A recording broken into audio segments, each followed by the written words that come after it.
अगर chicken next cut गया तो भारत दो हिस्सों में बंट जाएगा। आखिर आर्मी चीफ अचानक क्यों पहुंचे?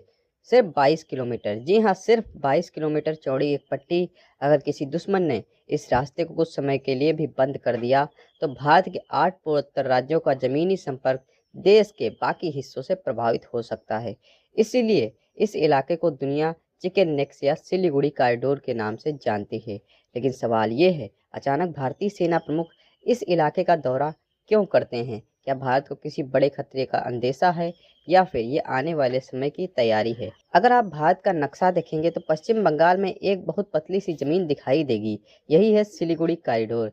इसके एक तरफ नेपाल, दूसरी तरफ बांग्लादेश, कुछ दूरी पर भूटान और उत्तर में चीन, यानी 4 देशों के बीच फंसा भारत का सबसे संवेदनशील रास्ता।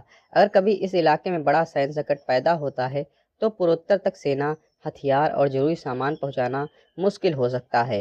यही वजह है कि भारतीय सेना इसे देश की लाइफलाइन मानती है। अब कहानी यहीं खत्म नहीं होती। पिछले कुछ वर्षों में चीन ने बांग्लादेश में भारी निवेश किया है। बंदरगाह, सड़कें, बिजली परियोजनाएं और रक्षा सहयोग। दूसरी तरफ चीन लगातार तिब्बत और एलएसी के पास अपनी सैन्य क्षमता भी बढ़ा रहा है। इसका मतलब यह नहीं है कि युद्ध होने वाला है, लेकिन भारत किसी भी संभावना को हल्के में नहीं लेना चाहता। यही कारण है कि सेना प्रमुख का इस क्षेत्र का दौरा सिर्फ एक औपचारिक यात्रा नहीं, बल्कि सुरक्षा तैयारियों की समीक्षा के रूप में देखा जा रहा है। लेकिन अगर कोई सोचता है कि भारत सिर्फ देख रहा है तो शायद वो सबसे बड़ी गलती कर रहा है।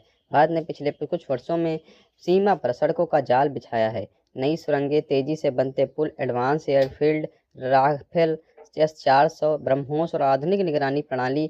सिर्फ इतना ही नहीं, भारत इंडो पैसिफिक में जापान, ऑस्ट्रेलिया, फ्रांस और अमेरिका जैसे देशों के साथ भी रणनीतिक सहयोग बढ़ाता हुआ नजर आ रहा है।